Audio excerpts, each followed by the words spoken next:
want to bear with me. I'm a little nervous. I almost wasn't going to show up today. And I'm good at public speaking.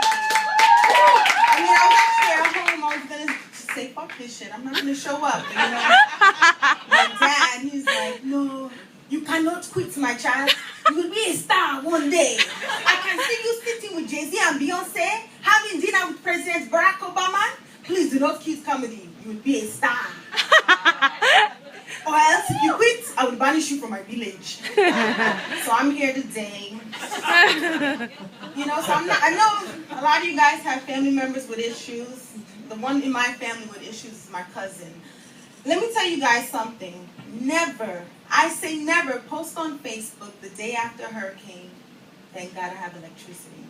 Oh man, motherfuckers were unfriending me like crazy. I lost about 100 friends in 2 minutes. Even my dad posted, he said, fuck off, you bastard child. I will banish you from my village. I know I'm not trying to get banished from the village, wherever that is. So my cousin calls me up and she's like, hey girl, how you doing? I'm like, I'm fine. I have all my electricity, no flooding, I'm good. And how are you? You see, this is my next mistake. You ever ask someone how they're doing, but you really don't give a fuck? It's like, just to be polite. So she starts off, girl, my basement's flooded, I have no electricity, I'm messed up right now. Can I come stay with you? I'm like, okay, no problem, come over, you can stay. But I knew she wasn't going to make it. First of all, she's in Far Rockaway, I'm all the way in Brooklyn. No public transportation. Ain't no cab running at this time. And the weather was terrible. I knew she wasn't going to make it. She was there in 10 minutes. This bitch was ringing my doorbell. And I'm like, you know what? Let me just pray that the wind will blow her black ass away. And I just say I was sleeping. I didn't need a bell. But she's a strong African, y'all. Because that bitch is out there 10, 15 minutes still ringing. So I'm like, you know what? Let me just open the door for her. But you see, this was my next mistake. I should have made the terms of agreement clear. Because not only did she show up with her 2 huge suitcases, but she came with her 2 spawns of the devil badass kids. Fast forward to day 3, and this bitch is still in my apartment. In my New York City size, 1-bedroom apartment, 2 badass kids, my cousin, me, and my dog sharing this small space. I was about to lose my mind. I needed quiet, I needed space. My TV's stuck on Sesame Street. I can't watch television. I can't eat meat because they're vegetarians. I can't eat pork because they're Muslims. And worst of all, I can't get on my favorite website, Pornhub.com.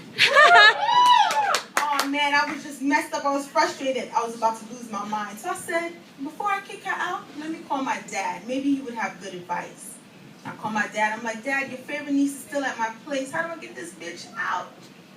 My dad, being the also insightful man that he is, says to me, my darling, it is you I blame for this maltreatment. If I was you, I would kick her out of my apartment.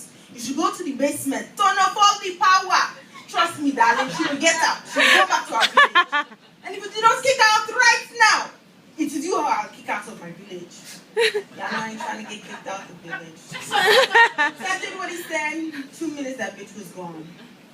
That's why I like my dad, he likes to keep it real fucking rude. I mean, this guy, he has a way of saying things. Like one time my mom said, my dear, do these jeans make me look hippie? Most American husbands would say, yeah, dear, the jeans just make you look a bit hippie. Not my dad. My mom asked him, do these jeans make me look hippie? And he says, please, do not ask me stupid questions. It is not the jeans. It is you, sister. You are fat. It doesn't matter what jeans you are wearing. Either way, you will look big. So please, stupid questions get stupid answers.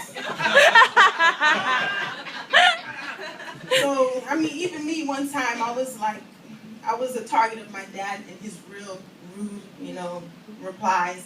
One day, while I was in college, my parents come into my room. My mom hands me $200. And she says, darling, I'm giving you this money because, my mom's a little nervous. But my dad, a man who's never short of words, jumps in and says, darling, you're making the family look bad. Please take that money and buy some clean clothes. You're looking like a bum. Please, darling, clean yourself up or I will banish you from my village.